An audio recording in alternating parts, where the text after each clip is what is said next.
Good day. Welcome to another session with Guru Wonder. I'm your host, Gurvinder Singh. Continuing with our series on the new art of war, today I wanted to cover the topic of military war versus a political war. At the root of political war is something called propaganda.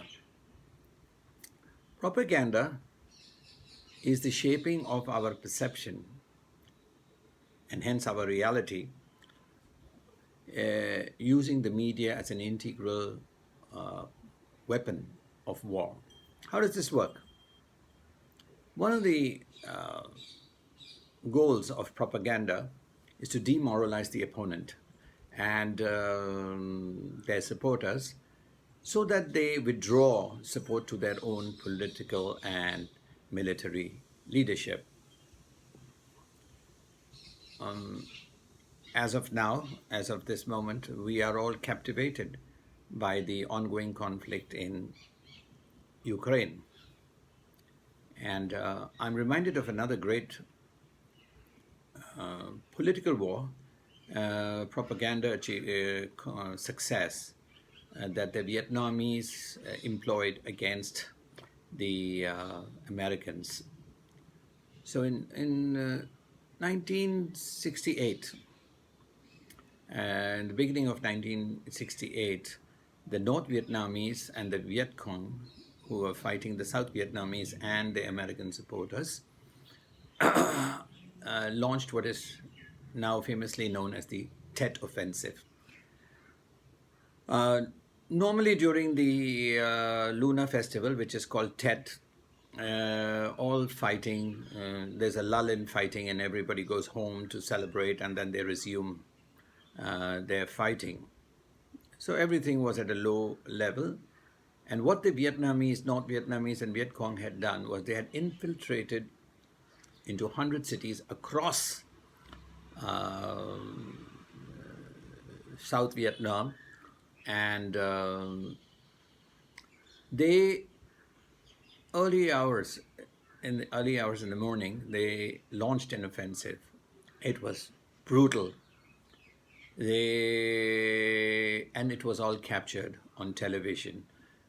What the American public saw being beamed into their living rooms was a omnipresent, all-powerful North Vietnamese and Viet Cong force that had taken over the post of the commanding officers, had entered and briefly occupied the American consulate, and they had raised the flag, that the North Vietnamese flag, at several places. The impact of this was that the American public, who were being lulled into support by saying that the war was going to be won in just, the victory was just around the corner, suddenly saw that this was not this was a pipe dream, and the it was going to become a forever war, and even an unwinnable war. And why was America sending her sons and daughters and spending huge amount of money to support this war? And the American president, Lyndon Johnson, was accused of misleading and lying to the American public. Such was the backlash against Lyndon Johnson that he dare not stand for re-election, and he also was forced to initiate the withdrawal of American forces from Vietnam. And within a brief period of 2 years, the Americans left Vietnam somewhat humiliated. The important lesson here is that the North Vietnamese won the war against the Americans not by military means, but by political means. And this is exactly what the uh, Ukrainian government is trying to do at this very moment. Just like the Tet offensive, they are trying to create a kind of aura that Russia is on the back foot, it is withdrawing, and it is in shock, and now the tide has turned. And just like America lost 50,000, just like the North Vietnamese lost 50,000 people, the Ukrainians are ready to lose huge quantities of weapons and manpower to create the perception in Russia, so that the Putin regime in Moscow would be thrown out by the Russian people. The losses that the Ukrainians are facing in the three counteroffensives, highly advertised and trumpeted counteroffensive in Liman, in Kharkov, and in Kherson. But what is the truth? What is the truth is this, that in Kharkiv, the Russians had already withdrawn because they had only limited forces, and they did not see it as immediately important to hold on to that territory, and they had vacated this land. So with a force of about 15,000 people, the Ukrainians rushed in, occupied vacant land, even though it was vast, about 1,500 square kilometers. The perception that was given was, oh, the Russians had fled with their tail between their legs. But in reality, just like in Liman and Kherson, huge number of their manpower was slaughtered, and a huge amount of equipment was also destroyed, simply because they had no artillery cover and they had no air support. The Russians just picked them off and really destroyed these forces, which had come out of their fortified positions to try and take these lands. What happened in Liman was the same, but 6,000 Ukrainians rushed out to take the town of Liman, which was initially thought to be very important, but the Russians had vacated it, using their forces to launch a campaign at Bakhmut.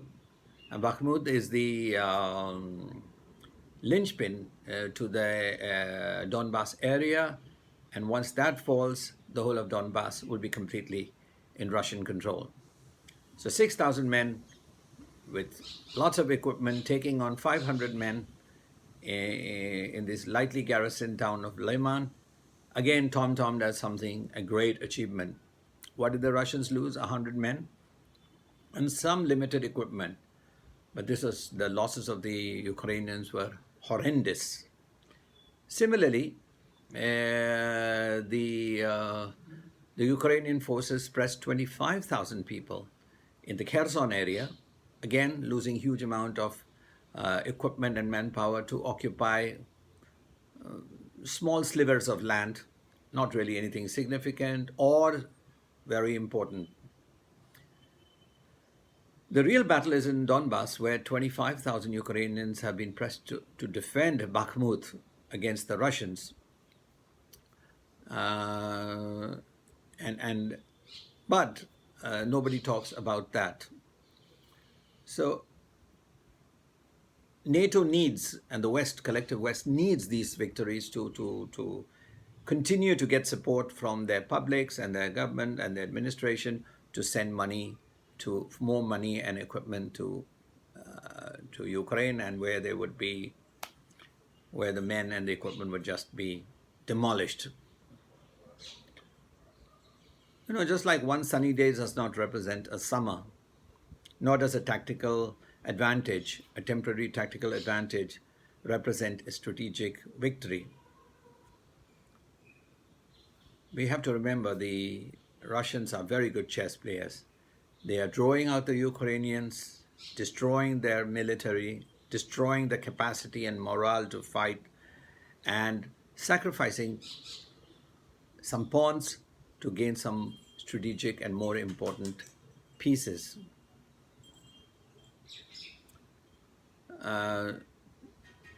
They were whatever they had hoped for to get this political victory is has not occurred, because at this moment the Putin and his government have a popularity of 73%, somewhat down from the 80% that they had in June, but still one of the highest in the world, particularly if you compare it to the leaders in the West, like Olaf Scholz and Joe Biden and Liz Truss and all these people who have probably approval rating of in the single digits.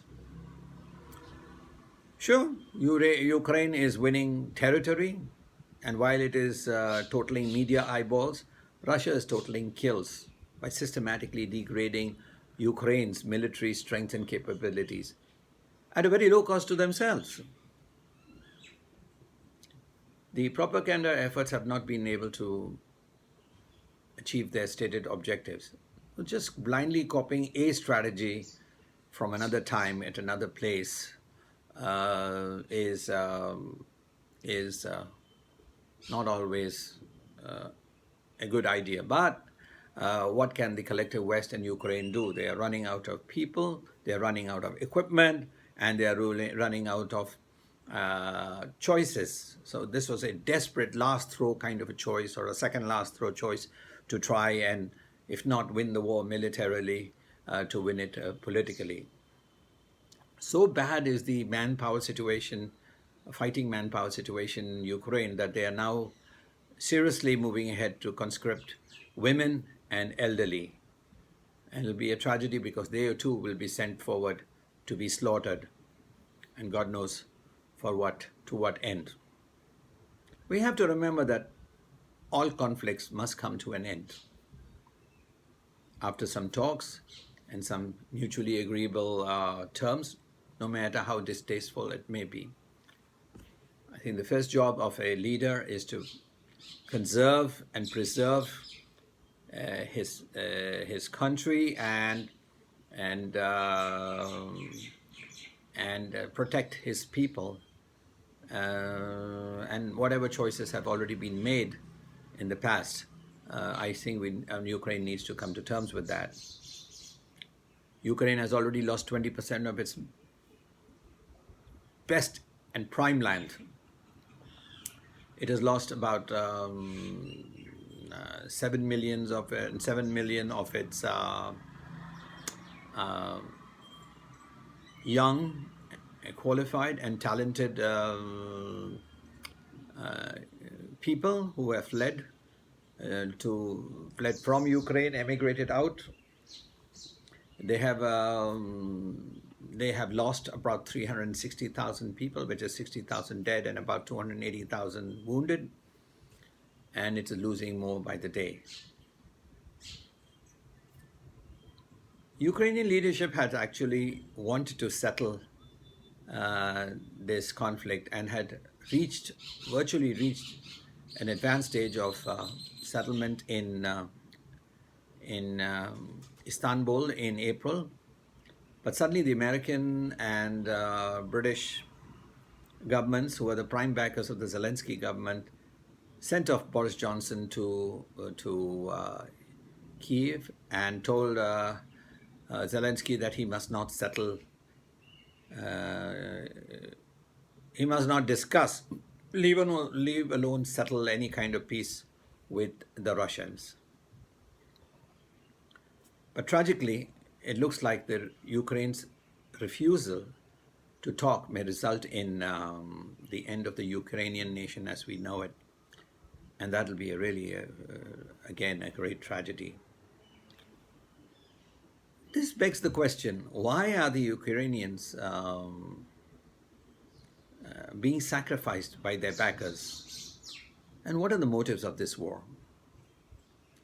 That, ladies and gentlemen, is the subject of another video, which I shall shortly post. I thank you for joining me today. And if you like this video, Please do not forget to press the like button, share with others, and to subscribe to this channel. Looking forward to seeing you again on my channel. I wish you a good day.